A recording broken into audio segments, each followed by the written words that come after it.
going live.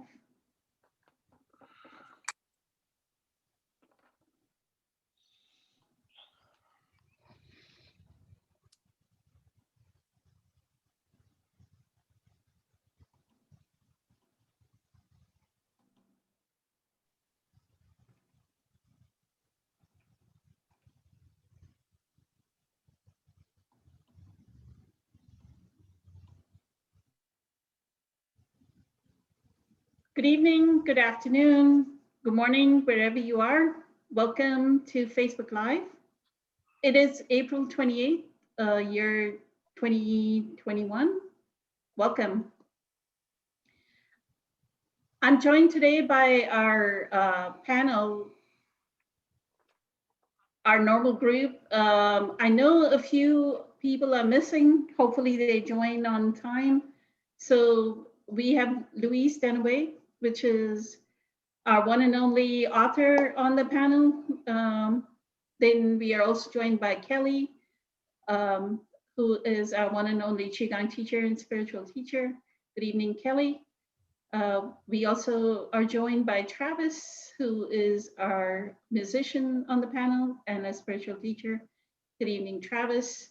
And then as well as April, who is a psychic and a spiritual teacher. Good evening, April. And Caesar made it. Good evening, Caesar. Good to see you.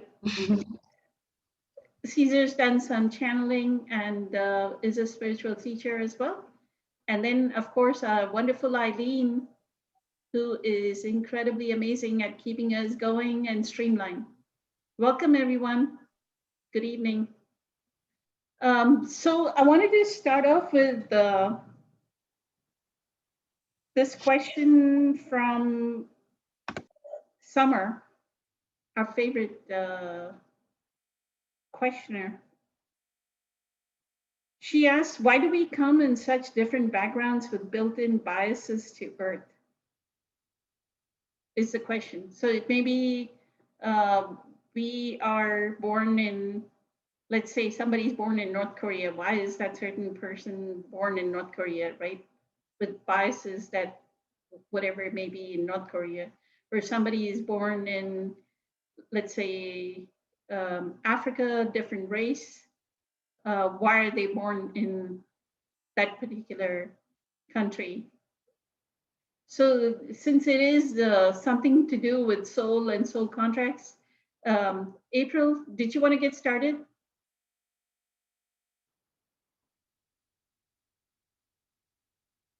Thank you.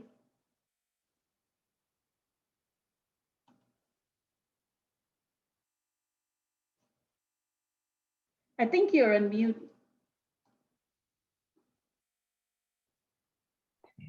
Sorry, I'm on. I thought I unmuted. Okay, so that's the answer. It's a soul contract. You know, we do. I know it's hard to believe, but we do pick our parents, and we pick our race. We pick the culture. We even pick if we're going to be rich or poor, and again, I had a new kind of idea with this recently with my youngest daughter being deaf that, you know, why would somebody pick that? And if you listen to Robert Schwartz, who talks about your soul's plan, he tells a story of this lady who chose to come here deaf because in her last lifetime, she experienced hearing her father shoot her mother. And it was something that she couldn't get over. So this lifetime, she chose to come in deaf, so she wouldn't be able to hear any abuse, and she would be able to complete her soul's plan. And while I think that that is true, when I look at my daughter, I think that my husband and I created this disease that my daughter has. She's deaf, and you can only get it if both parents have the gene.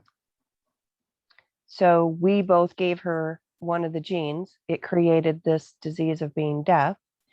And I think her soul said, I'm strong enough to come and do it.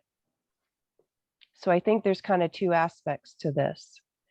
I think that in part you can pick a dysfunction or an abnormality or a deformity, and you can come down with that, and or because honestly, guys, we don't reproduce very well.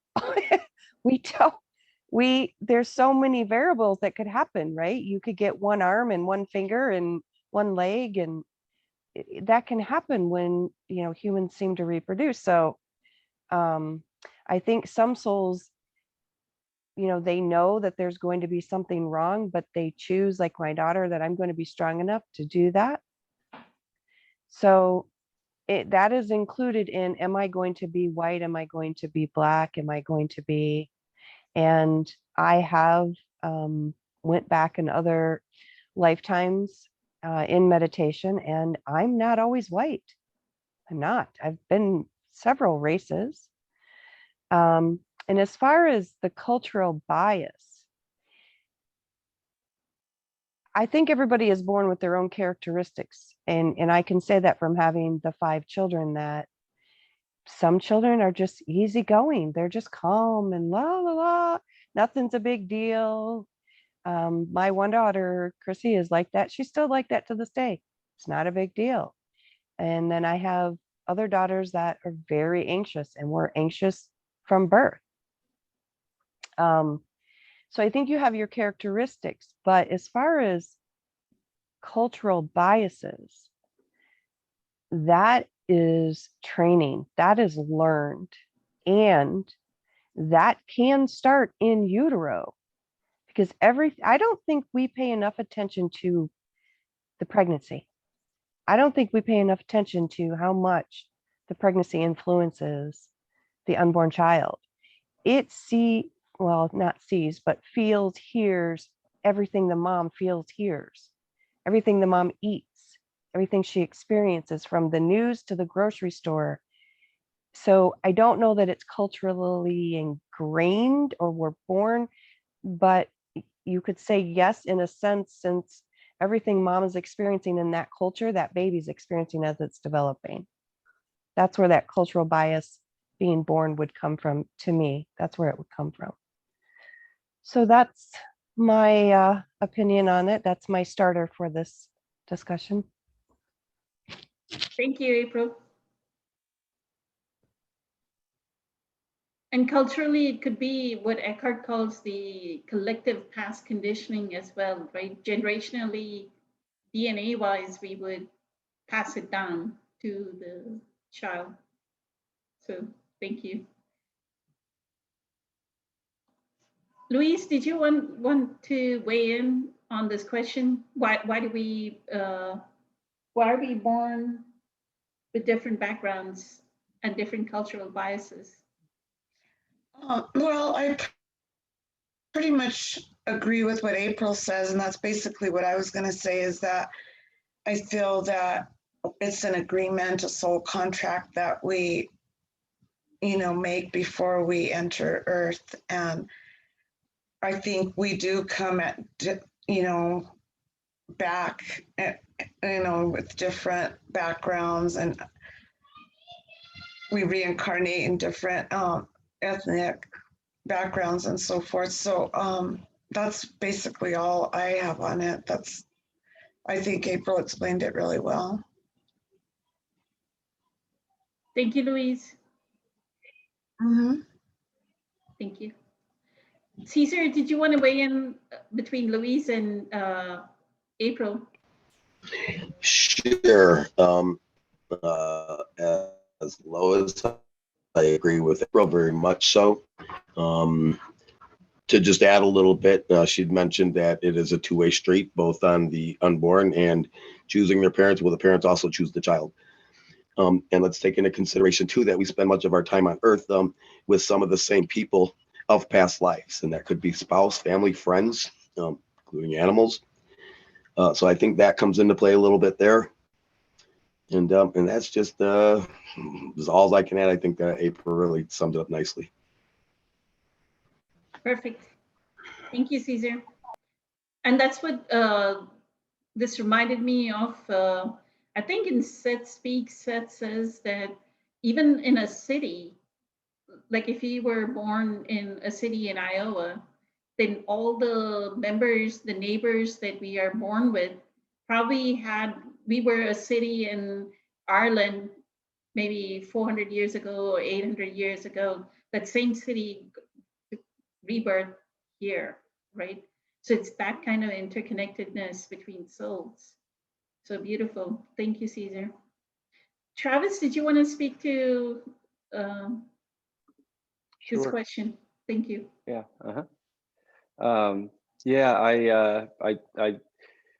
I very much agree with what April was saying. I feel like this is kind of an area I've been exploring a little bit lately, or there's been maybe even a better way to put it is just that there's been information coming to me, like it's been being suggested to me to open up to this. And so I feel very much an acknowledgement of our soul's journey beyond just this incarnation, and that there is in some way agreements, you know, that we all make together as to how we're going to come into this life, and what are the variables. I mean, there's geography, there's when, there's, you know, your ethnicity, there's, you know, social status and money, there's genetic things, there's only so many variables there. And you know, when I hear all of this, what comes up for me is I wonder if perhaps what might be a more important or relevant question is, what do I do with the hand that I'm dealt? Okay, so I'm here. How do I play this hand? Not how did I end up with these cards in my hand? Well, okay, you have them, and that much you know. You know, you were born at whatever year and whatever place, and all of these limitations set upon you. So I know for me, it's been a thing of going, okay, well, how can I meet this with wholeheartedly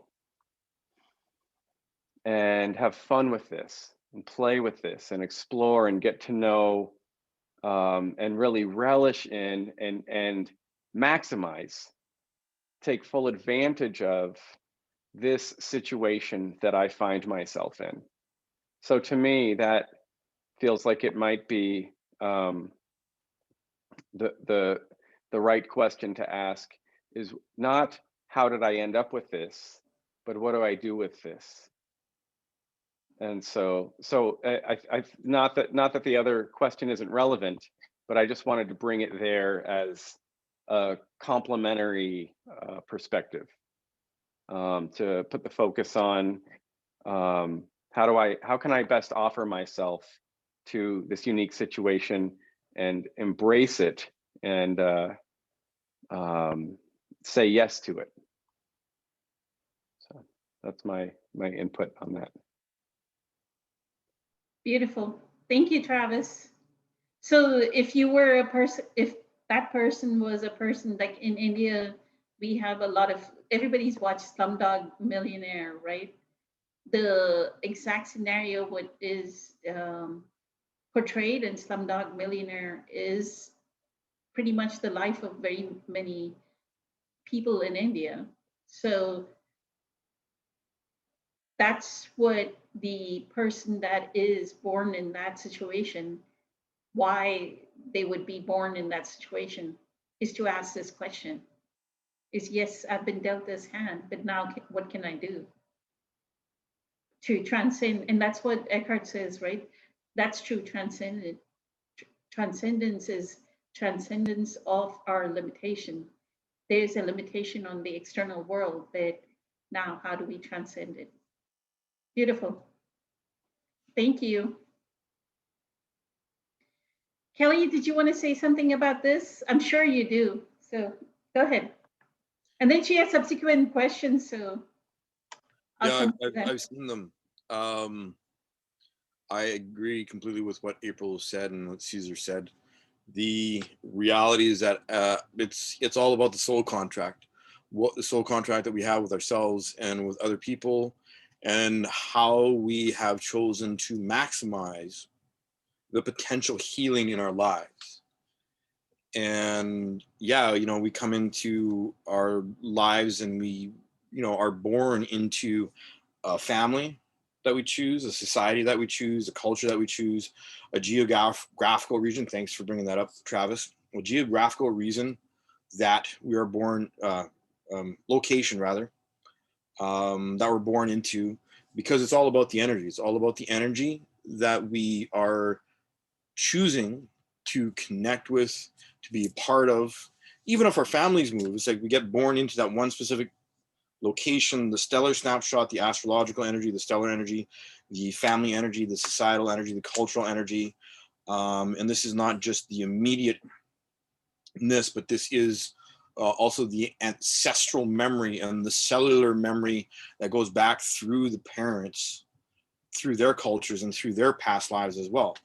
So there's a lot of layers to this. There's a lot of, complexities, but it is also very similar. It comes down to the soul contract. And this is why being emotionally present and mindful of the energies that are at play in our mind, in our awareness, in our bodies is so important, so that we can differentiate between what is our parents' programming, so that we can disassemble, deconstruct it, and dissolve it, and not have to deal with it, so that we can see more of our own contract with ourself.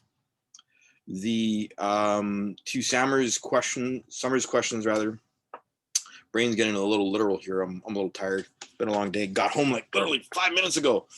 Yeah, surrogacy, that's just about, the environment that you're in. People like to be black and white. It's like one or the other, but it's not. It never is. The surrogacy is just the environment that you grew up in. Just like, the family affects you. You learn from your family. You learn from those people that the family's connected to. All of that information affects your perception of reality and how much you become aware of yourself and reality and how you're interacting with it. You will still have to deal with the energy from your parents, even if you are adopted, even if someone was your surrogate mother. That really layers the energy. If you had an egg and embryo and sperm together in another person's body that then comes to term in another person's body, that person is strong enough to participate at a soul level. They have chosen to be there. It's like the grass and the trees. They've all chosen to be here. Whether or not they get turned into rabbit food or paper, that's, they've chosen that. That's the bigger picture. And twins, I've known twins. I've actually had a lot of twins in my life, and have a good friend that has a twin sister, and it's just like the balance between the two of them in terms of the learning curve emotionally, in terms of emotional awareness, is really, really, really steep, and they're much more mature than most people their age, because they've had this constant back and forth and this constant deep emotional attachment. I had another thought along those lines, but it really comes down to the understanding of the soul contract, and cultural, societal, and family biases. Those are all learned. Oh yeah, right. In Qigong, we have pre-birth and post-birth Qi. We have the energy that we have from our own soul level development. And then we are born into all this other information, into the illusion of society, of our family, of our culture, and even the regional location that we're born into. So all of that energy comes into play. And this is one of the reasons why having a meditation practice or being able to go inside is super, super important, because it gives you that capacity to step back from all the external learning, all the external influences of your family, of your friends, of your culture, society, and the city, the region that you live in, and to look inward and to feel where you actually start, where your own soul connection actually is, and what that feels like, and how to observe that, and how to connect with your heart through that space, so that you become aware of your own lessons in your own learning process. That's your 2 cents. My 2 cents, yeah. There was Yeah. almost like a quarter worth of knowledge, right, Caesar? It wasn't just 2 cents. Yeah, So thank you.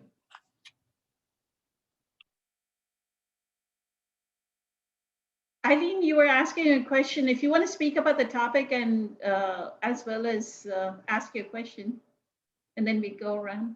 I don't think that I had an answer like to contribute, but as Kelly was talking and Summer was asking her questions, I have a few friends actually that are in this position where one twin has survived and one hasn't, or two of the triplets have survived and one hasn't.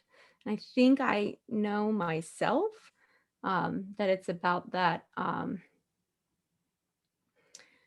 like that lesson for everyone that is left here.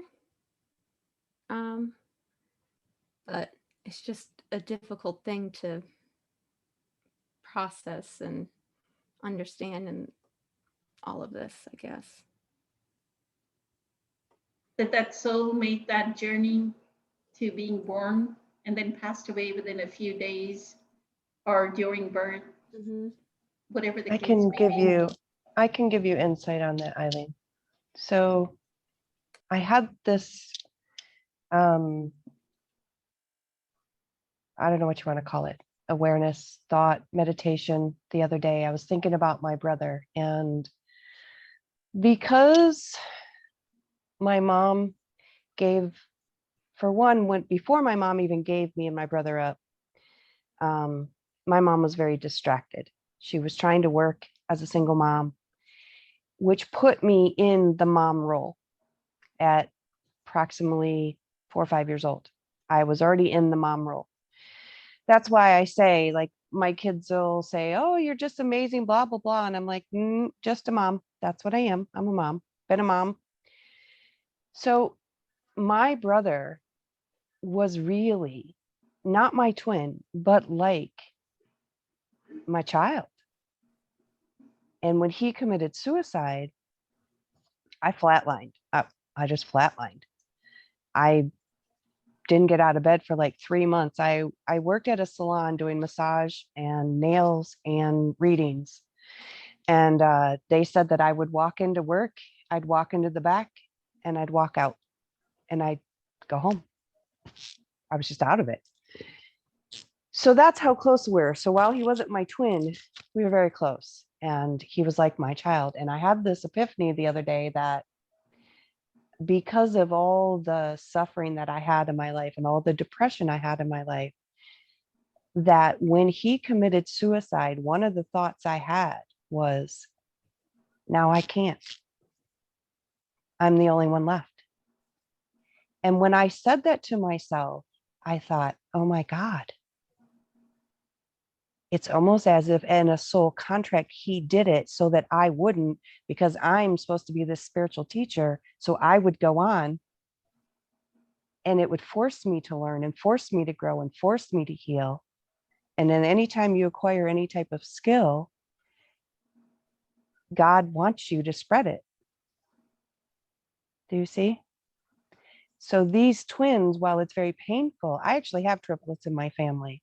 They haven't died, but I get the triplet thing. When these things happen, there is always a source lesson. There's always a soul lesson. It's always as painful as it is to heal. Always.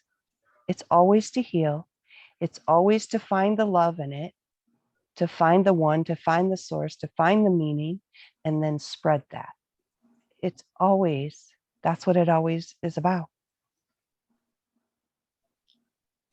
Does that help? I guess I was thinking that it's the lesson for the family that's left behind. It is, that is true. Yes, So, too. in all the cases that I know, it's always been at birth or shortly after birth. And so to me, that means like a lesson that the parents, in probably most cases, need to learn through that experience. Yes, But I absolutely. Well, have a any friend baby, who I think is struggling with that. Like any even baby that dies, that's, Yeah. yeah. Any young, yeah, well, anybody, but any baby especially, yeah. And here is where Eckhart helps, or knowing of his teachings help Eileen, because what does it do for the other twin? The other that's twin where I'm will say, struggling. the other twin will say, why am I left? The guilt, right? And what does Eckhart say? Guilt, shame, blame are favorite strategies of the ego to strengthen itself.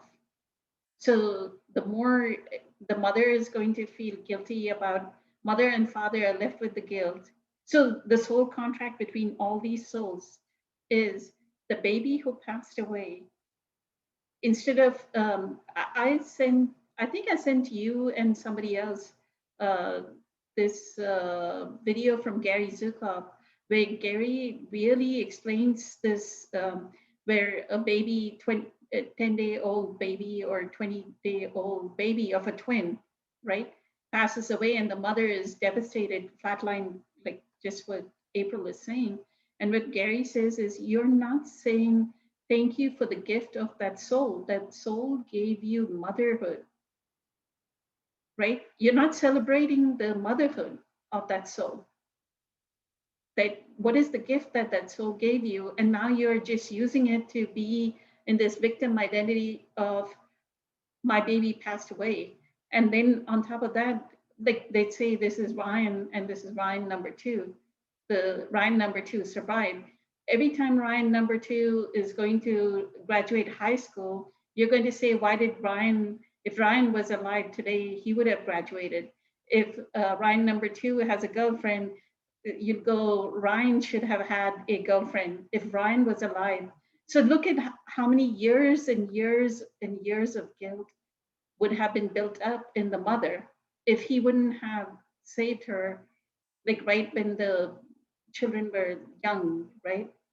If Gary wouldn't have spoken to the mother, he just took her into her future, right? When he's 21, when he graduates, look at the guilt that you're going to have that Ryan is not alive to enjoy the graduation of his college, right? Then marriage.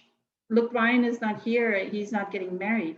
So it is a lesson for the soul came into birth to allow all the other souls have that lesson. I'm trying to figure out how to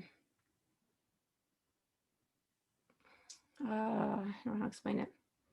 Not necessarily help that lesson along, but I know the child who's the surviving twin. And so And the there, trauma to the mom has shaped who he is. And he's 12. and that's where that's the, you know, and that's why we played the whole, was it last week that we were talking about that on the relative level, the trauma, on the relative tragedy is not a tragedy. At the absolute, it's not a tragedy, right? What is happening, our mind is saying it's a tragedy, it's a trauma, and then let that soul take its journey through the trauma, right? Through the suffering. This reminds me, let me bring up the other question. Awesome that, so Eckhart says, even during School of Awakening, he says, right, sometimes the bitterness of their suffering is what is needed. That's what Eckhart says. So just like what Eileen is saying, over the past 5 years, like supporting this group, sometimes, and all of you have supported different members, right? I see Caesar responding to Nancy, trying to like really provide compassionate, loving kindness, and hey, this is your situation. Constantly keep responding and keep responding and keep responding, right? So what is the lesson? Like, isn't this true that suffering sometimes it is just that how much ever we may want like to touch everyone with a wand and like transform them, like within a second, take away their trauma, take away the traumatic, the mother that's going through traumatic situation, or the twin that is going through trauma. You want to take a wand and touch them with the wand and all that suffering go away, right?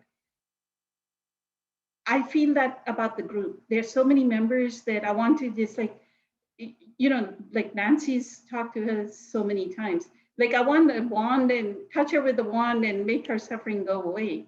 And then I come to this statement from Eckhart, sometimes the bitterness of their suffering is what is needed.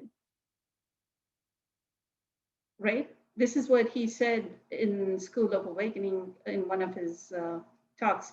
So Caesar, you want to talk about this, what Eileen was talking about, that the mother is suffering and the other twin is suffering? Yeah, I believe that we get exactly what we need when we need it. It's always that way.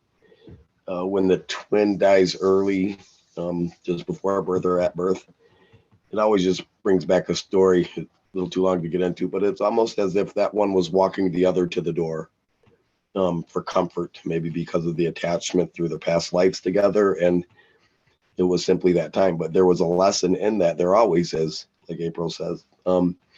There's always a lesson in a passing. And most of the time, it's going to be the most profound lesson you are ever going to learn through the most tragic thing. Death is one of them things that we all face in life. And when you are able to extract the lesson from whatever it is, I always call it a gift. In talking to people, and they're explaining their their sorrow and their pain for losing a loved one, and it's always as if they left you a gift. The gift is concealed within a lesson, so to speak, and until you can extract the lesson or accept the gift, you'll find that that is one of the greatest blessings or lessons you will ever receive in your life through such a tragedy, being death. So I just believe that God gives us, or whatever you want to call it, exactly what we need when we need it, always. And if you're dwelling, I don't want to say dwelling because that sounds cold. When you're submersed in the loss or a tragedy of something, and like, Eckhart says, or we say that, you start to become the victim out of the whole situation, that's when it's time to really stop and take a look at what it is you were supposed to learn out of that situation. As Eckhart says, instead of saying, why is this happening to me? Rather, what is this trying to teach me? And that in a nutshell is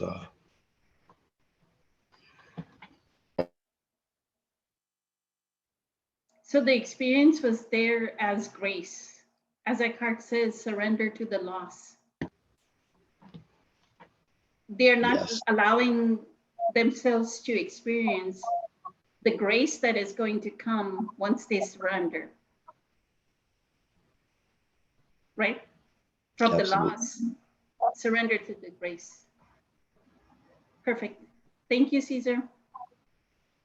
Luis, do you want to speak about what Eileen is asking? Thank you. Thank you, Eileen, for the question.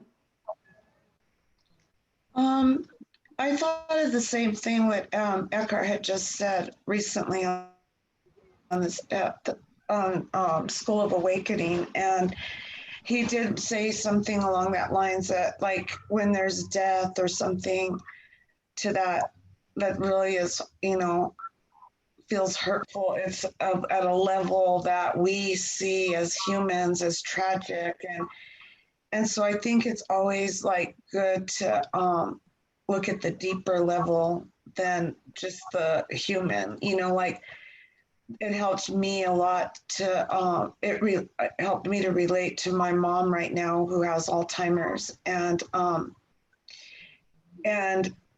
it helped me to think that we have this contract together, her and I, that we don't maybe remember, she might not, but that we were here to do, you know, I was her daughter to be here for her when she went through this, and this was her agreement to, you know, to end up having Alzheimer's.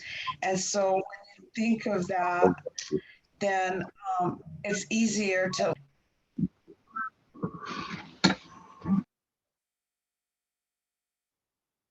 Luis, I think I muted you by accident.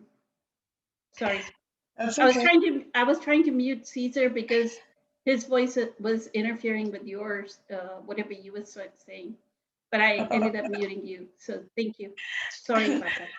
Go ahead. That's fine. So I guess like now I see it more as like a very precious thing that, like, you know, we've made this agreement together and we're going through this together now, and it really does work to have, like, when she's talking, you know, a lot of it's confusion and nonsense, but I realize that when I do like hold presence, then I feel her, like, I feel like we have this unspoken thing going now. Like we don't really have to talk anymore almost. It's very strange to explain, but I think the main point is what I'm trying to say is that I think when there's something very tragic on this human level, to always look deeper. And that deeper part especially is usually the soul contract that we've made with those people in our lives. Thank you, Eileen. I'm sorry. Thank you, Luis.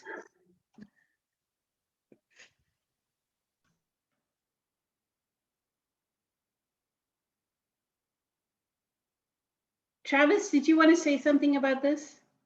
Thank you. Sure.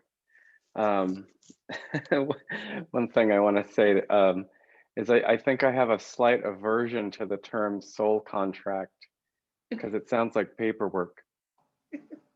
And it's hard for me to imagine us as these celestial bodies or ethereal light bodies with our pens and paper out, everybody signing these contracts. So I usually use a word more like agreement or something, but I know what it's pointing to, but that's just my personal kind of playful thing there. So, but I was wondering if Eileen or if anyone could just reiterate the question so I could be a little bit more clear on responding. So I was saying, what about families who birth twins or triplets, but only one twin or two of the triplets survive? Okay. Well, I mean, I feel compelled to share a personal experience. I don't know how well it will speak to this, but I'll begin and see. I hope it does. But Friday night, I sat down to watch some TV, and I had made my little fruit and yogurt I was going to eat while watching TV and didn't know what to watch and looked around and around.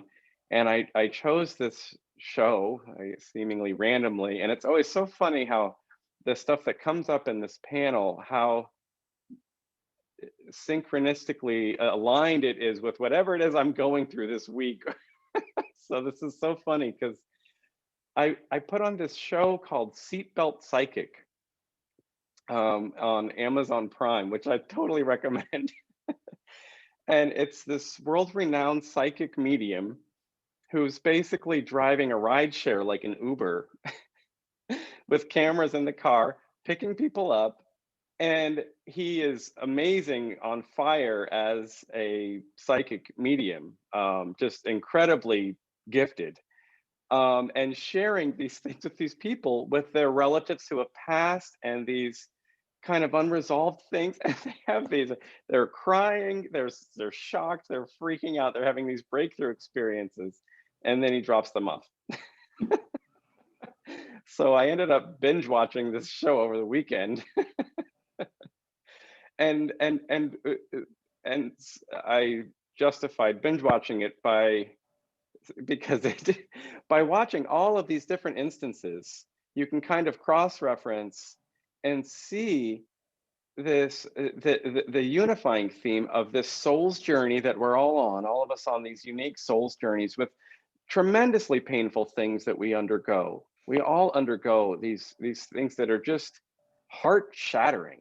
And I you know, for me, how it's been is kind of like Louise was saying, seeing that that exists on one level, but it draws us to something deeper. I've had things I've undergone in this incarnation that are so painful, I'm almost forced to find that place within myself that cannot be harmed. Because I've undergone so much pain that I have to find that space. And so in that way, sometimes our pain serves us tremendously by directing us to that place that is devoid of change. It's unaffected by circumstance. It cannot be added to. It can't be diminished in any way. I have to find that place for myself. I need it for my own solace. So to speak directly to a situation with twins or triplets where the other dies, this is, it seems to me, it speaks to a universal theme, always different, but also in the way it plays out, but the same in the way that each of us has to, there's a path that is made for you. I'm quoting a Grateful Dead song, but it says that path was made for your steps alone. But that's the case for all of us. There's a path that we all each have to walk on our own. It doesn't matter if we're twins. It doesn't matter if we're close. It doesn't matter if we have a soulmate or a lover or a partner or a child or a mother or a father. There's a part of this journey that nobody can walk those steps along with us. And that's part of our self-discovery, or so it seems to me. And in that is the greatest empowerment that someone can find, the greatest freedom that one can find. So it's not a bad thing. It's just difficult. In the beginning, it's not difficult in the end, or so I've heard. So I think there's some redemption is I guess where I care to go with this, is that there's some, it's made okay in the end. It's made better in the end. And it's useful ultimately, and it's worth it, it's worthwhile. And it reminds me too of, right, I know Eckhart often quotes that line in the beginning of A Course in Miracles, nothing real can be threatened, nothing unreal exists, herein lies the peace of God. And that's an extremely deep truth. It's not, you can't just throw that at anybody and go, here, you know. For us to be able to find that it's a tremendously powerful and I think to date kind of rare place for a human to be able to find themselves within themselves, to be able to see that something so powerful. But it really is, you know, there really is a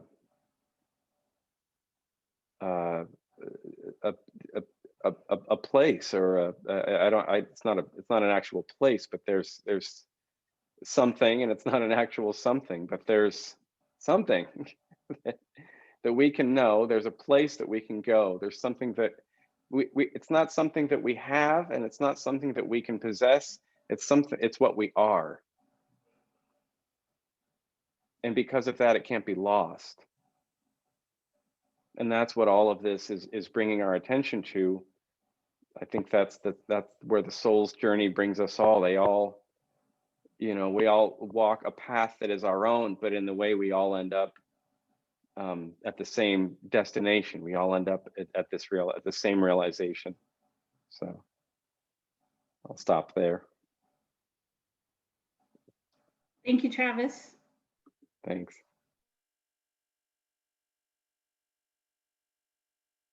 I'm not sure if Eileen was able to,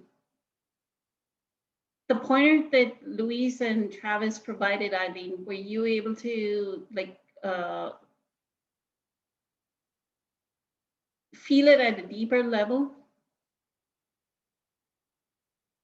That at the absolute, right? Like this, at the level of the absolute, these twins can always connect with the other twin or triplet. So the pointer, the lesson, and actually what I feel is because they were twins, the souls were twins, right? They were very deeply connected. So we are not one single strand of consciousness. Even though Eckhart says we are one consciousness, it's not one single consciousness. We are like almost like a bundle of different physical energies. Abraham Hicks actually talks about the fact that some of the non-physical energies that existed in her were also in her husband that passed away. Does that make sense? So she always feels a connection to him, even if he's passed away. Yeah, So they're not gone. They're not gone. They're not gone. Yeah, because that's what, like when I watched that show, that's what I didn't even say, but I had, it was this amazingly powerful experience where I felt not only my mother, but my sister who passed in a car accident and her boyfriend who passed with it, that not only were they here with me, I mean, I couldn't even eat my food. I had tears running down my face. I was laughing. It was like this crazy breakthrough in this house. Something happened. And it felt like I felt legions of angels, or it was amazing. And I know some people in my life that have either died or made sacrificed their sanity or very powerful things because they can help us orchestrate our lives from the other side. So sometimes it's not that they're gone, it's just different. So the lesson for the remaining twin is to make that inward journey, like how Louise is saying, right? Her experience with her mother, that she can just go deeper within her, even though the mother at the human level cannot really communicate one-on-one as one human being to another, right? She's all confused and dazed, and maybe the sentences are also not formed correctly, like in proper emotionally expressing herself. But you can experience her, right, at the depth, and that communication is much more deeper than any communication that you can have with words, right? That's what you're saying, right, Louise? Yes, it's very incredible, actually. I know it might be hard to understand, but yes, it's a new deep, I always thought that her and I had a very strong relationship because we're always talking on the phone 2 or 3 times a day and just, very super close. And then I felt this loss because I felt it changing. And now it's like a different level, but it's deeper because it's not a lot of words. It's under, it's different. I can't really explain it, but it's just a lot deeper. And it doesn't have to have a lot of words attached. And I feel for to a feel person, it. And I know she feels it. what I feel is for a person with Alzheimer's who's in both, like they almost have their feet in both sides, right? They're partially in this 3D world and partially in the other realm because their consciousness is withdrawing, right? They make a better connection when we go deeper. Mhm. Does that make sense, Ali? So the lesson for the remaining twin is to go deeper. And the only way they can go deeper is not to get into the victim story. Why am I on this earth? And get depressed because they are left and the other twin is gone. Right? Feel like they're just turning it into, the mother is turning it into a victim story. Like Eckhart says in his module for School of Awakening, right? The teacher called Suffering, the victim story, the victim identity is the most disempowering thing that a human ego does. Because the ego finds it so seductive. Like the victim story is so easy to stick to that it finds it easiest to strengthen itself. So it's easy for the mother to say, oh, I'm going through this trauma. I lost this 8-month-old baby or 18-month-old baby or 2-month-old baby. But celebrate that soul that came into, my dad passed away when I was 17. And I cannot say that, hey, now I'm going to be a victim and I'm going to be in depression because I didn't have my dad during the most. A woman needs her dad, like that. Those teenage years are like the years that the male figure is needed, right? And I had a very deep connection with my dad. So, but here comes planetary intelligence and takes away the one thing that you love the most, right? Never to be seen again. And then it's a lesson, right? Now transcend that limitation. Here's like Eckhart talks about that orator that had like some kind of speech defect. So he put pebbles in his mouth and shouted at the ocean and like became the greatest orator in Greece. Each person is given a limitation, and our job here is to transcend, to rise above that limitation, like Travis is saying, right? Here you are given a twin, and the twin is your deepest connection, because twin is almost like the same soul family, like the soul non-physical energy that the twin and this other person is almost the same. So it is like the deepest connection you can ever have, right? And here take the loss. And then what is going to happen? Can you transcend it? Is what planetary intelligence is offering. Can after experiencing that level of loss, can you transcend it and still get to where Louise is, where she can feel her depth, and get to the level that Travis is, where he can experience his depth? Is the lesson. Can we transcend our limitation and still get to our beingness, get to the alignment with inner beingness, and get to unconditional love? Or are we going to get stuck in our victim story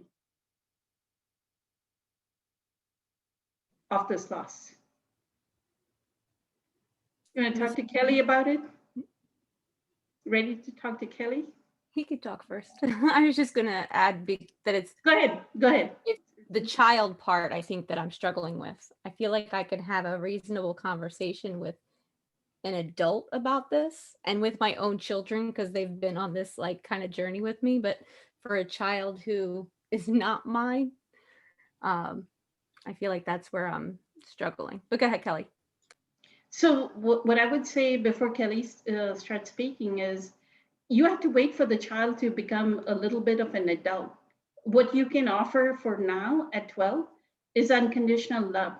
And what you can say is, what I feel is, so yeah, I may have lost my father, right? But then I started seeing all these men that were father figures, in like my best friend's father was a father figure. Like he showed me what's the epitome of being a father to a family is, right? So he gave me enough of, like, I didn't see him every day. I saw him once a while, but at least he gave me that kind of like grace that here is a father figure, right? So you can direct the child towards, hey, do you see the brotherliness of this person? Do you see the sisterliness that is coming? Like I tell you, right? Look at all the women that rise. You may say that your mother abandoned you, but look at all the women that rise up and help you as a motherly figure. Louise, Bonnie used to help you. Marla does, right? I do. So look at the amount of women that come just like pour into you, right? So where did the motherliness of the planetary intelligence ever abandon you? We are all here. Okay, Kelly, go ahead. Thank you. My understanding, the reality of having a twin or a partner at a soul level is to catapult us forward. Whether or not they are here for the duration or whether or not they are here for a part of the length of the journey in 3D reality, it is about catapulting us forward. And however the soul contract has been arranged, however the agreement has been arranged between souls, especially twins, it's always about acceleration and integration and evolution. And having watched some of my friends who are twins go through things, and when especially the friends that I have, that one of whom I worked with for about 6 years, watching her and her sister process stuff out loud with each other and how quickly they would integrate stuff, and feeling that energy of integration and how they would bounce back and forth really was insightful and very educational.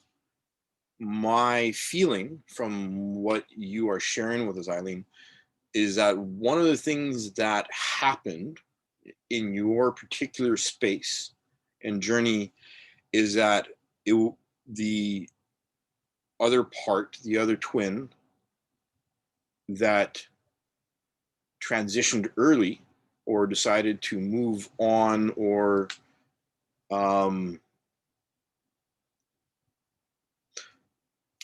I just keep getting this big, huge explosion of pink and silver around you, and like this forward motion of being lifted forward. And like as soon as since we started talking about this is like, I'm like closing my eyes and it's just like, no, pink and silver, yay. It's like, whoa, okay, all right. Just what I'm feeling through this conversation. And it really feels to me that the choice was to be here just long enough to anchor enough of that combined connection to give you a really profound, rooted sense of the joy and the love in that connection, so that you could feel it inside of yourself. And that's my understanding. It's like, again, why, sometimes some of my friends who come in and out of my life, they're here, briefly, or we connect briefly, but there's this great, sudden integration and evolution through just that short little connection. A friend I hadn't seen in like almost 2 years because of COVID. I saw her last weekend, and just the upliftment and the joy and the integration of a whole ton of emotional information as a result of being around supportive energy, as in reconnecting to that supportive energy, was really profound. And twins are a special sort of circumstance of connection, because you have that really, really deep mirror. You have that really deep connection and the support. And my understanding of just this whole journey that I'm in right now is that it's all about connection with self, and that what I feel from you is that there's this amplification, this heightening sense of connection with self as a result of what we're talking about. If that all makes sense. I could be totally off in left field here. I don't, just saying. What I got reminded of, Kelly, is what April was saying. When did April say that she asked for the hardest lessons right? I don't know what exact term when we come to April. So this is like the hardest lesson that a soul could go and sign up for and say, have an agreement, let me be born with a twin and let me experience the loss at birth or when I'm so little of the one person that I had the most connection to. Now, just imagine there's one kind of connection with a mother and a child, right? This is something, and me being a mother, I can feel like if there was a loss of a child, look at that loss. Look at what the spiritual lesson is if there was a loss. If I can add an extra cent, an extra penny. Please. Something that I was trying to remember while I was talking is that suffering and grief is about feeling, and having such an intense, deep connection with another soul, such as having a twin, and then losing that connection. I know from my own experience with grief that it has always catapulted me forward and through deeper sadness and sorrow, and caused me to look beyond just the three-dimensional reality and just beyond my personality, my social structure, my cultural thing.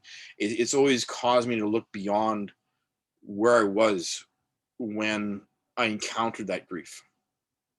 And one of the things that I've always, well, more so consciously lately, being a lot more deliberate about using grief to look at the nature of duality and the attachment of ego and the programming to stay stuck in grief and to look beyond those limited beliefs into a deeper perception of who I actually am.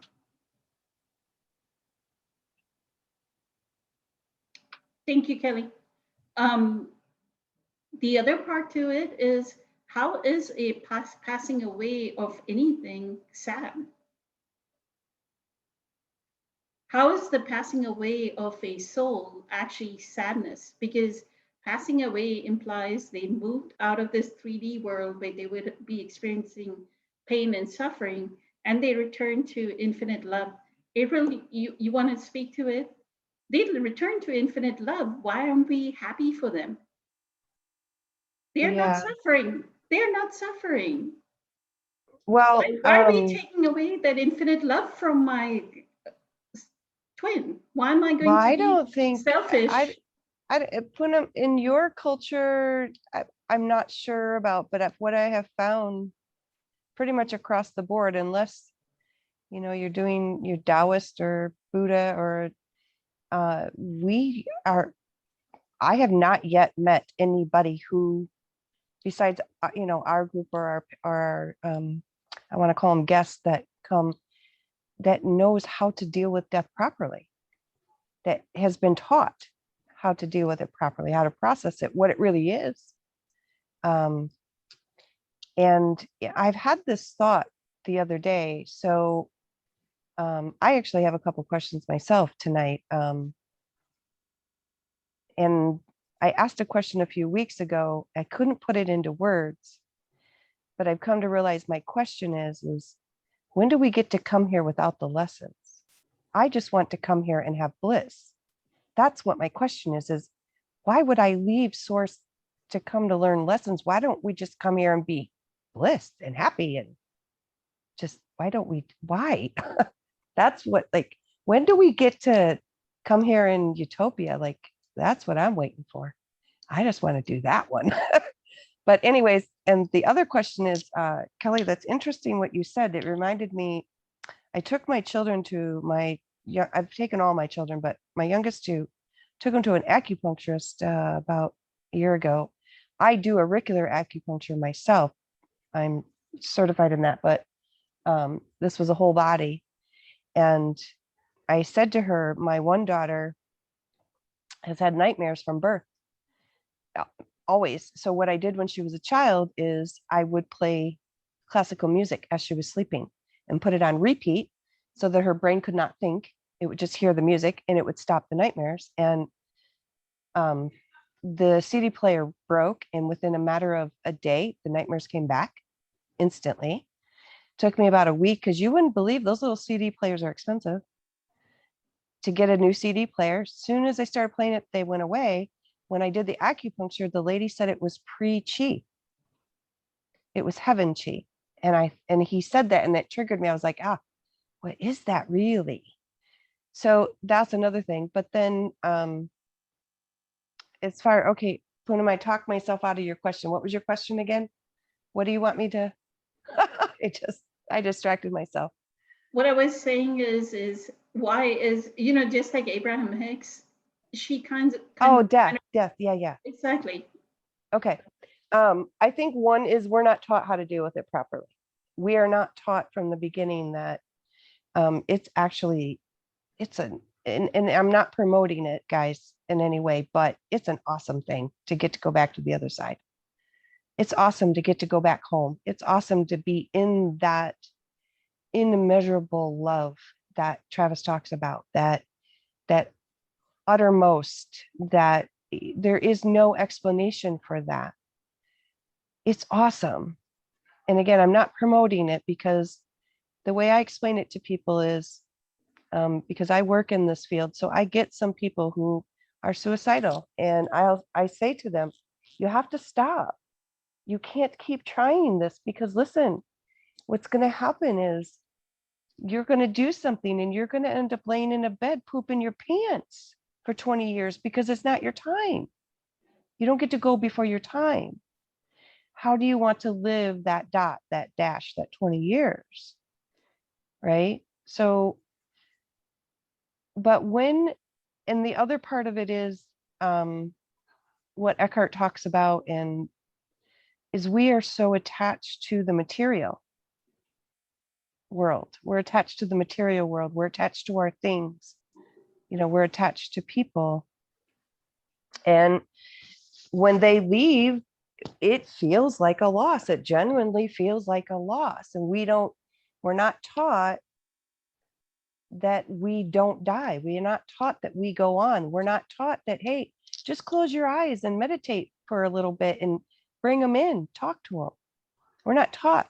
We're taught that actually the opposite. We're taught that's crazy, right? But if we were taught that we could communicate without words through energy, and that they're happy, that they're okay, that they're well, they're not sick, and that we will meet them again. I think the more that we teach that, the better we'll deal with death. Caesar said this one day to somebody. Caesar had a loss, and somebody was like really trying to say to him, they're sorry, and I hope you're okay. And Caesar said, no problem. It's the end of their time, and they're good, and I'm good. He was like, nope, no issue. Just move right on. Like, just don't skip a beat. Because once you get into this space where you know that you are eternal, and part of you is eternal, and part of everybody's eternal, death takes on a different meaning. It takes on a different form. It's not that we don't miss the person, but it doesn't hurt as bad, because you have that inner sense of connection and ultimate love. And once you connect, like, I find more and more the things that happen in my life, while they're not perhaps full of grief or sadness, once you realize that you are source, you can't ever lose it. It doesn't ever go away. You snap back faster. You become more in a line faster as you grow and as you learn this more. And I think that's another thing too, is that with death, have your grief, have your emotion, feel it, cry, scream, but allow it to bring you back into alignment and understanding. Allow that. Don't continue with the negative stories of, oh, I've lost everything. And then be happy. Actually, there's times where I've said to my mother, well, it must be nice to be over there, because I'm here dealing with all the kids and grandkids. Thank you very much. Right. So I get it now. So that's my ideas about that for right now. Thank you so much, April. Eileen, I got your message that the live was not, the live feed had dropped. And so what I did was I restarted it. So we, on the top left, you should see live on Facebook again. So I don't know if Okay. they need to shift to another window on the Okay. Facebook group. Yeah, someone made a comment on the video that they lost it. And when I went to open it on mine, I didn't see it. So I was like, oh, maybe we did lose it.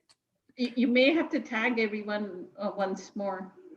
But going back to April, what April said, to be at peace with the passing away.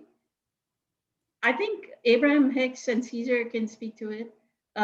She has a very funny way of talking about it. She says it's a croaking experience, right? So that we don't take death with so much seriousness. She always says, oh, he croaked. Even she talks about her husband and says, oh, Jerry croaked, right? Just so that we don't get into that,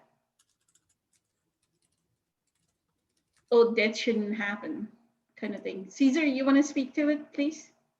Thank you. Thank you, April. Yeah, well said, April, for sure.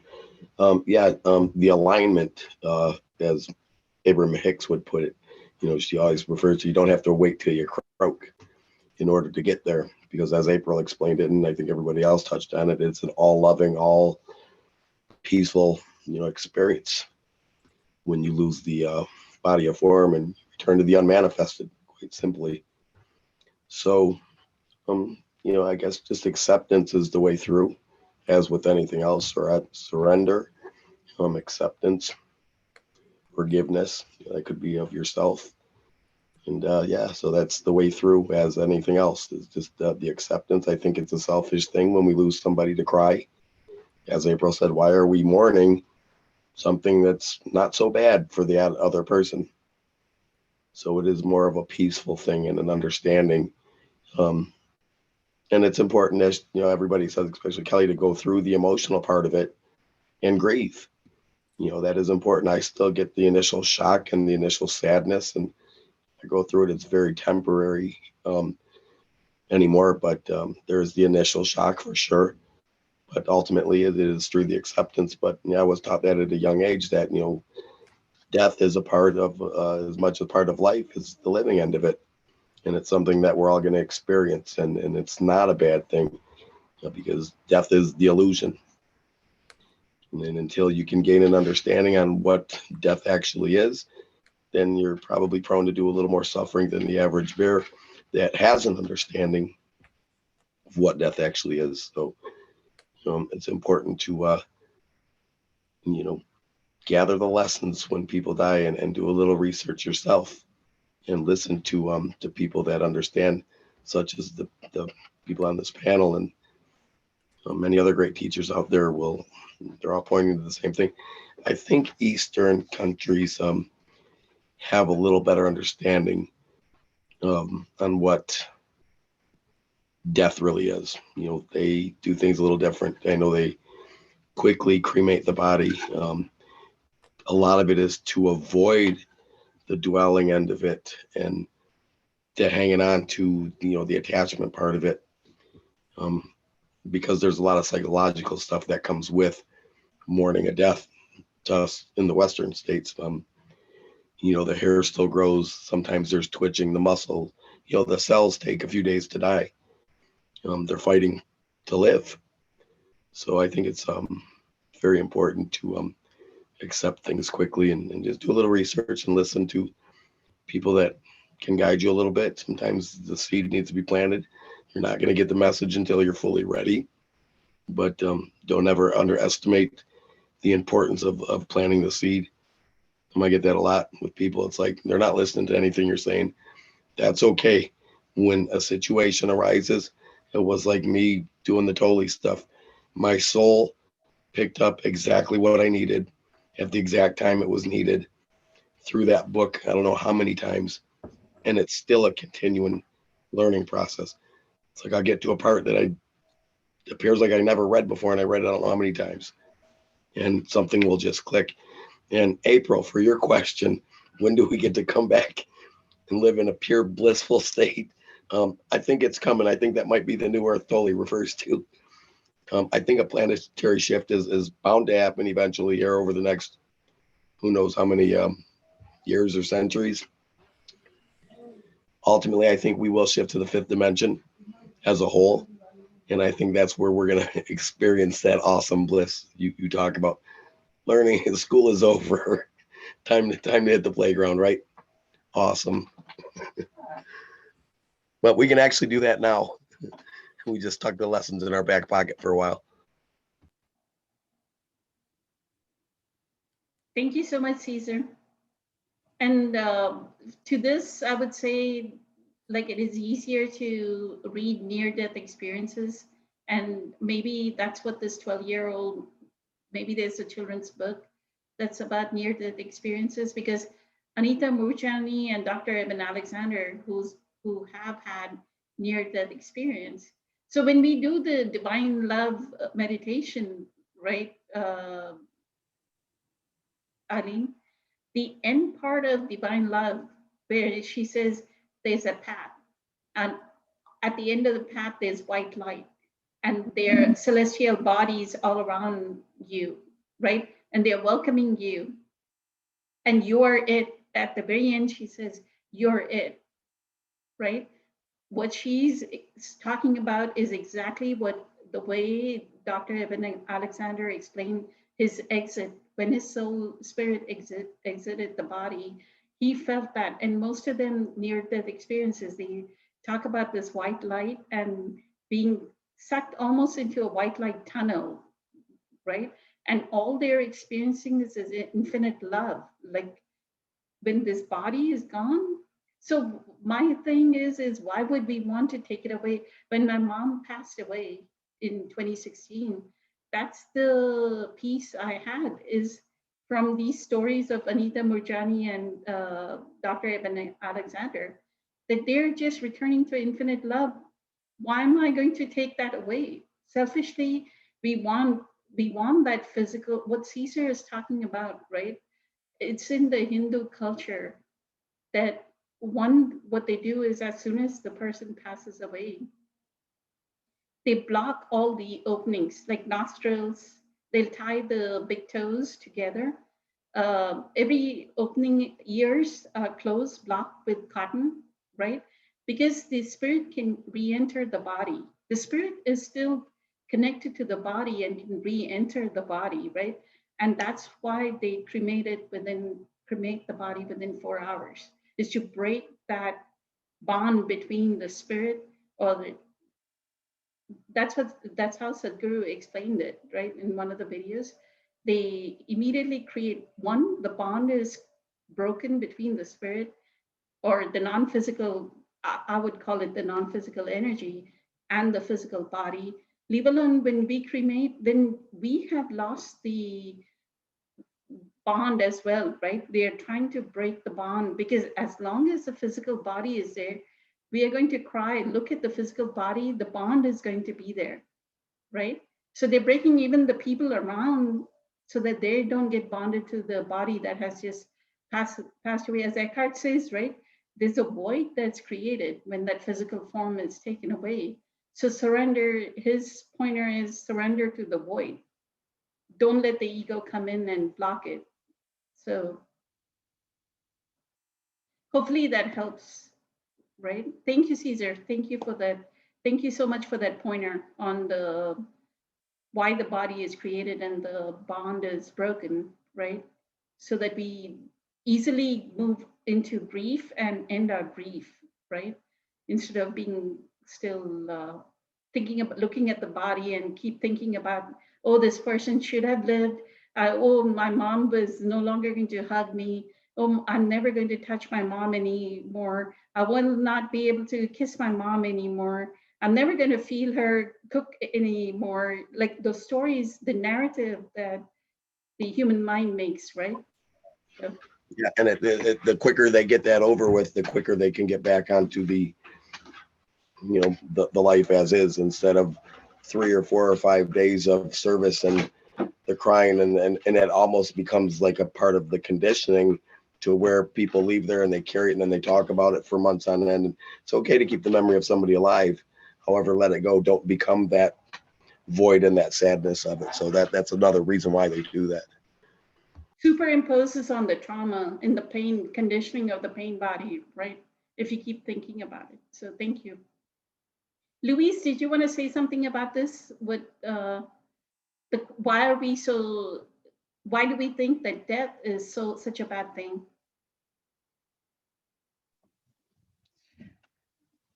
Basically what was coming to me is that I think it's all like a learning thing. Like, I just feel like, we're taught that like it's a tragedy when someone dies, and that it's disrespectful if you are laughing and happy afterwards, or these are things that I was taught, and that it has to be a solemn thing. There was never really an option to think otherwise. Like, it just was this way. And I think that probably most people that I know are in my family, I have a big family, probably all feel the same way, because we're just taught that way. And so I feel one of the main reasons. It's just conditioning, basically. So as Eckhart says, don't trust your past conditioning. Question your thoughts, as Byron Katie. Right. And yeah. And I do think that some pain, that when we do go through some sort of deep pain, it does help us to awaken. But I also think that some of these conditionings are so embedded and so deep that probably a lot of people miss out on that opportunity. To celebrate the soul as the soul and honor the soul for what gift that soul brought us, right? And just enjoy that gift. Yeah. Perfect. Thank you. Thank you Yeah, for because that. I've been to like lots of services where, I've been to lots of services where they go, oh, it's a celebration of life. And you go and everybody's crying and upset. And it's real, it's because it's so much of a condition in everyone's life that it's almost like you have to feel tragedy. And so, I just think that those that are listening, it's an opportunity to grow. And like we've been talking about, how challenges, lead us to our true selves and our growth. That grief is our greatest spiritual lesson for that moment. The grief of the loss is the greatest Right. spiritual lesson. Yet Eckhart Yes. has, I think it's chapter 3 or chapter 7 of the Oprah webcast, where Eckhart talks about a void, like when we experience a loss, a void is created, right? And then he explains it that there's this Right. tapestry, and there's gashes in the tapestry. That's the void. And then a Yes. light shines, Yes. so what is the loss doing? It's reducing us down to bare consciousness, right? Whether it's financial loss, whether it's a loss of a loved one, it's a loss of a partner, a broken marriage, now we are divorced, loss of a home. And that void is the gash is created. And then he says, then your light of your consciousness rises from behind the tapestry, and then you can look at the magnificence, right? Then you can see what grace this was. What was the amazing grace in the loss? And we won't see until the light of consciousness rises. And that's what Travis was pointing to. That's what you're pointing to ever since we started this talk. So beautiful. Thank you. Thank you, Louise. Yeah. Thank you. Kelly, did you want to speak something about Why do people think death is such a bad thing?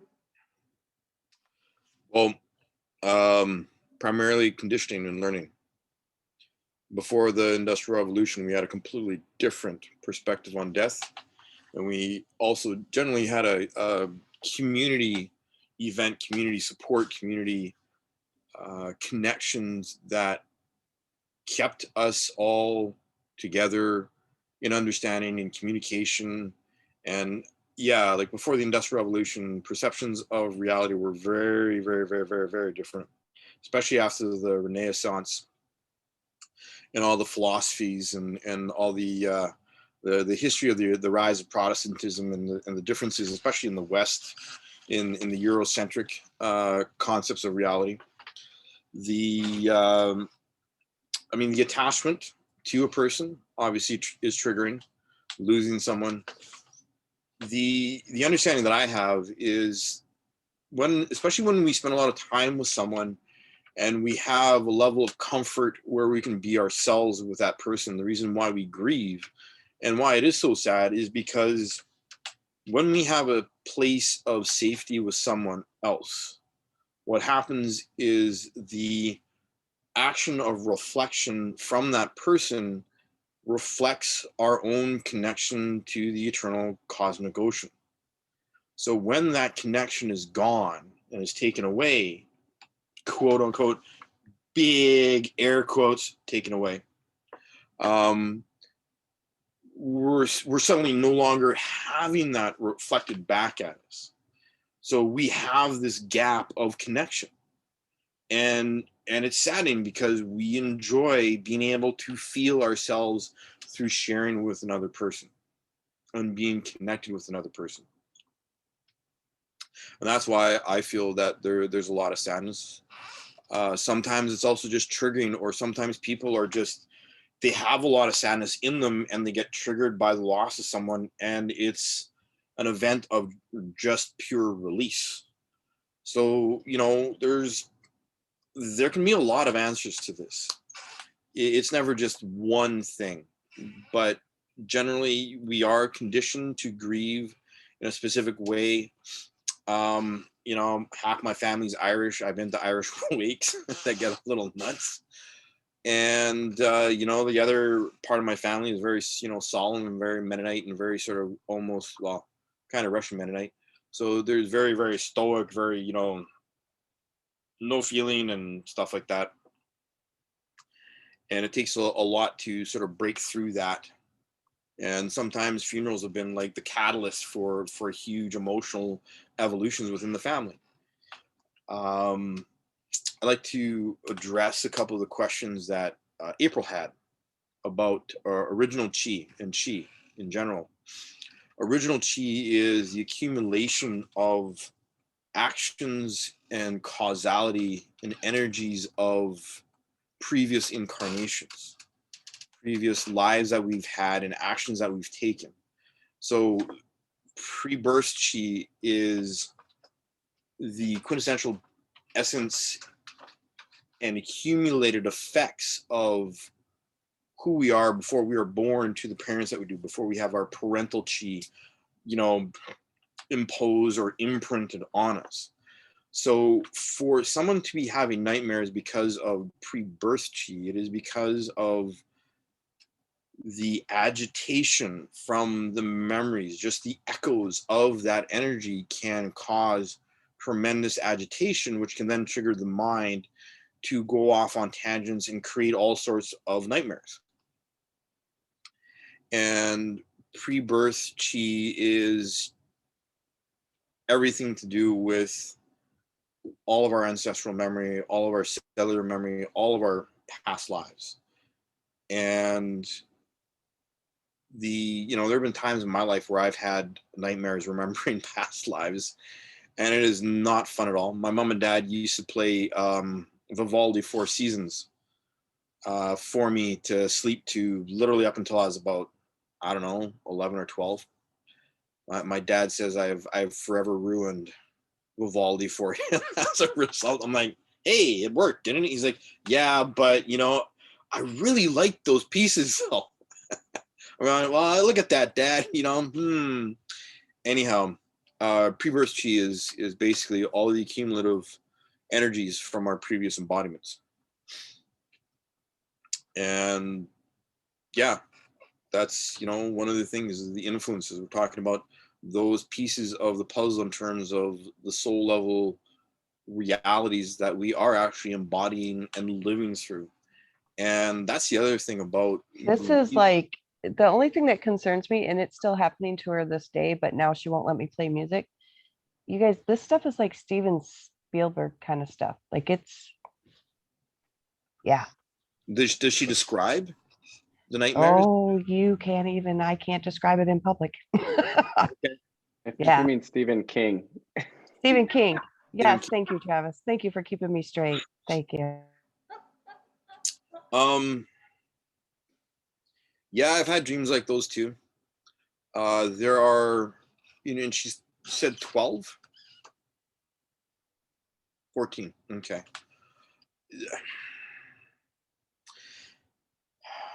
See, I've had to come. I mean, if you want, we can talk on the side if you want, but Yeah, I'd really like to. I'd really like to. Okay. And I can totally. I've had my share of Stephen King. yeah, it's pretty. Yeah, it's intense. Yeah. So let's talk after. But yeah, the accumulation, the weight of the energy can sometimes be a little hard to filter or process, especially when we're younger. I know when I was a teenager and I had some of the dreams that I did when I would wake up and they were still playing in my mind's eye and in my energy field, and I'd, you know, sit down for breakfast and have my bowl of cereal, like look around going, okay, nobody's dying, everything's good, all right, I'm gonna go to school now, this is like normal life, okay. So yeah, I totally hear you, April. It's it can be unsettling, and it's one of the main reasons why I really dove into my qigong and my meditation when I was a teenager, because it really gave me that space of detaching and stepping back from that. You know, just compounded by all of the out of body experiences and near death experiences I had. It was very educational. Big air quotes. Educational. Anyhow, my 2 cents. Thank you, Kelly. What I would say, April, I don't know if your daughter, you've tried detoxifying, like some kind of cleanse, diet-wise, or is she the one that has the brown diet? She is the one that has the brown diet? Yes. Yes, Okay. she has the Asperger's, so the high intelligence and the anxiety compounded with we can only eat chicken and potatoes. Yes. That's the evolution of that soul. She, I think cleansing will help. Detoxification will help. Like the heavy metal detox, the heavy metal smoothies that we make. I'll give you the recipe on Messenger. A lot of the fear, right? The PTSD, the trauma, there's some kind of trauma that means there's some kind of fear embedded at the energetic level in her karmic body, right?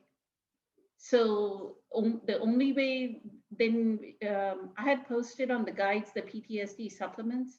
We can try that, like the supplements, but she would have to get off the brown diet. Green leafy vegetables will help. Drinking a lot of spinach soup. So, and then Kelly can help with the chi. One of the things that came to my mind while Kelly, every time I speak to Kelly, I think of the multidimensional or multidimensionality of who we are, right? Just to be attached to this lifetime and say this person passed away, they didn't really pass away because they exist in the other lives, right? And if we think of, since you're so interested in parallel universes and quantum physics. They may not exist in this 3D world in this exact space and time, but they exist in their parallel. How do you know?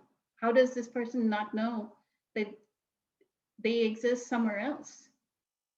They could be experiencing life somewhere else as and learning their lessons from that as well, right?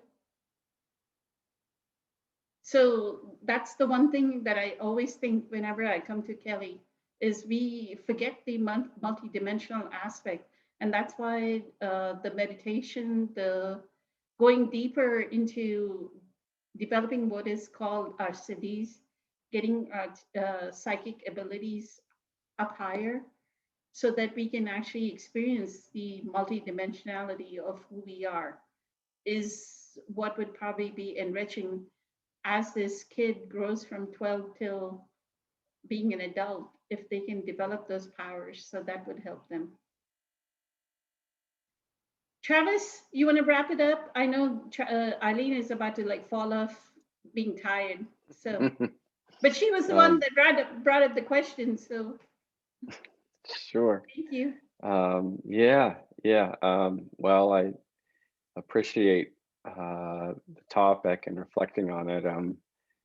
You know, why is death so difficult for us? Why do we mourn the way we do? You know, for me, I don't, you know, when I look at myself and look into my own heart and my experience, I am only mammal. I'm only a man for some time, and I love it so much. In my essence, I'm not a man, you know, but I happen to be for now, and I'm enthusiastic about it.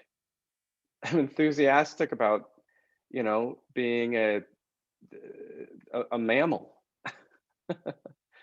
And to me, it's perfectly natural to mourn the loss of our loved ones, because on some level, that's a reality.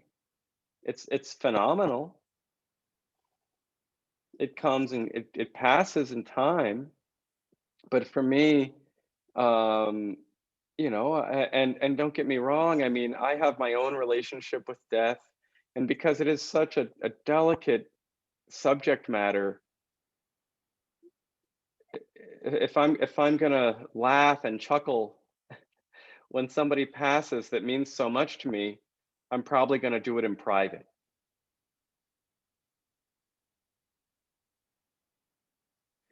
Because I don't want to push anybody.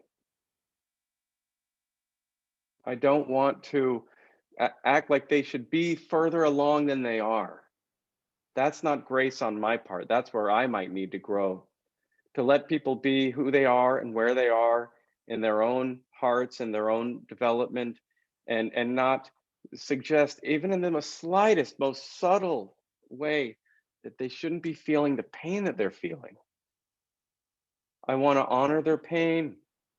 We all feel pain. We all know pain. It's the one place that no matter where we're at in our evolution, we all know that.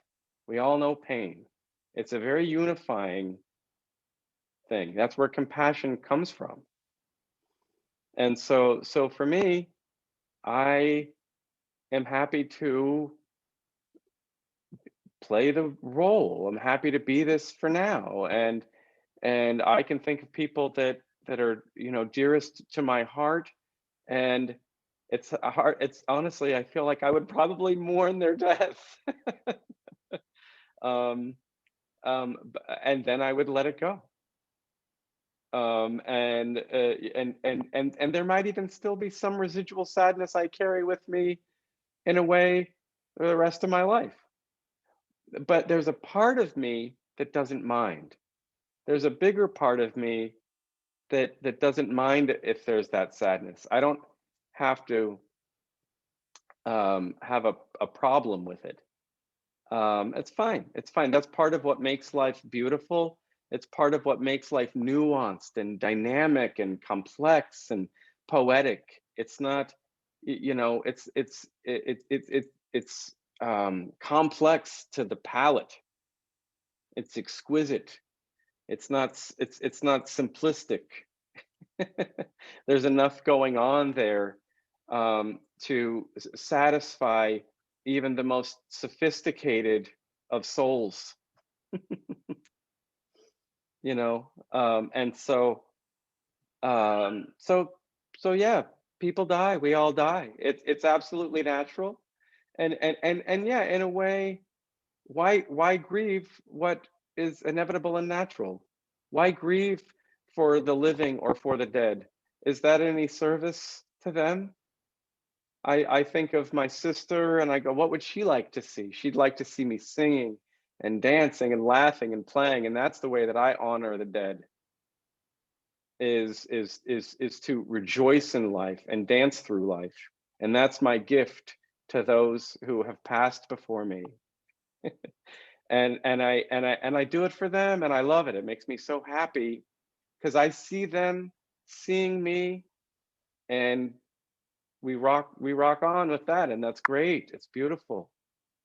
And so for the most part, I dance, you know, but there's a little tear there for them too, you know,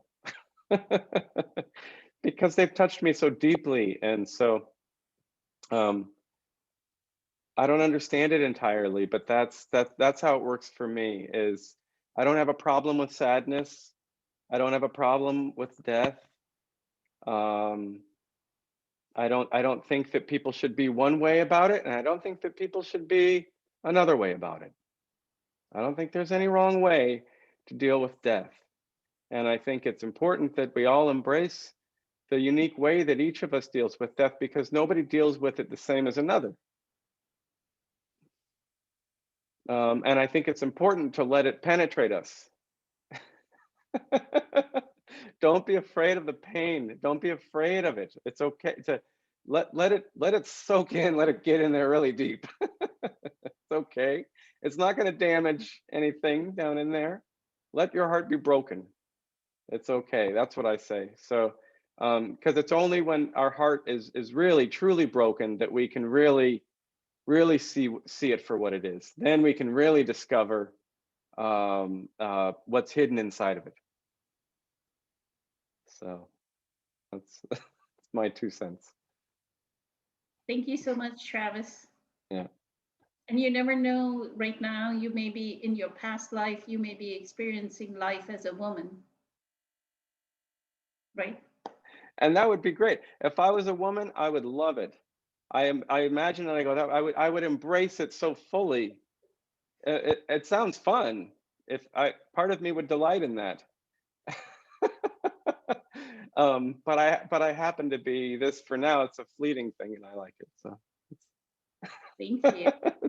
It's not too serious. It doesn't all have to be too serious either. You like from the story of Jane Roberts and her husband, if anybody wants to know how this works, is Seth, who is the non-physical entity channeled by Jane Roberts, was once a pope, like in the 3rd century or something. Then he was born at the same time in Dutch.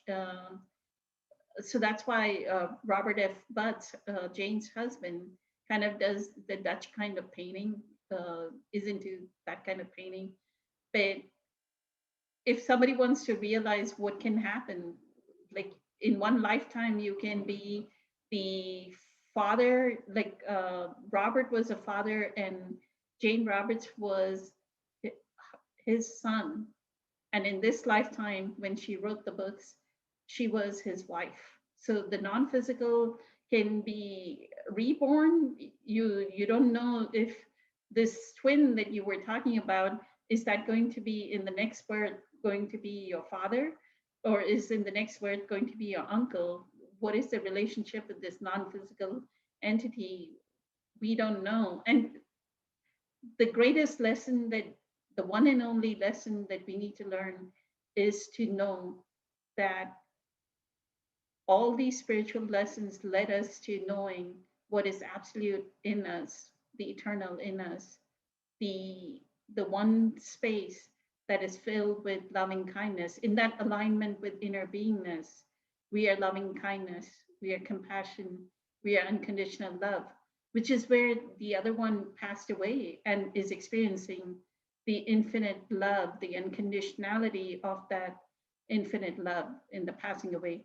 Before we go, April, to your question, when are we going to be born without any lessons?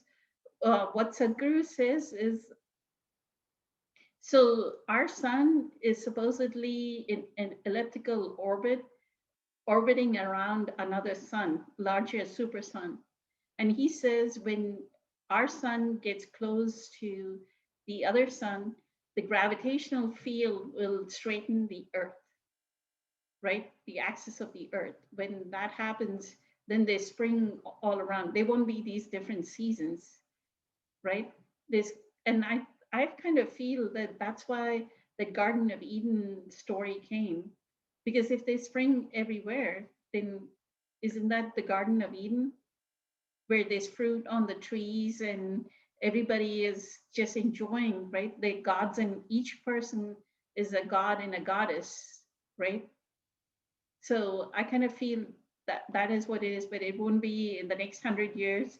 It won't be in the next 200 years that it's going to happen. So we are going to keep learning our lessons. But I think I'm like so humbled that this panel and all the practitioners out there, everyone is learning this unconditional love, knowing of the alignment of our job is to work towards alignment with inner beingness. And that was all that was needed. All that was needed is that we get, no matter how many losses we experience, no matter how tragic the loss can be, that we still are at that, we are able to get to that point, that degree of calibration, that degree of alignment, that we can experience unconditional love. Where Eckhart says in The Power of Now, right? In spite of the sadness, yeah, on the surface of the lake, you can experience the sadness of the loss, but deep down, there is the joy of beingness, right? So many blessings to everyone. I am eternally grateful that all of you are here and everyone online. Thank you so much. See you all next week. Have a fantastic day, week. Bye.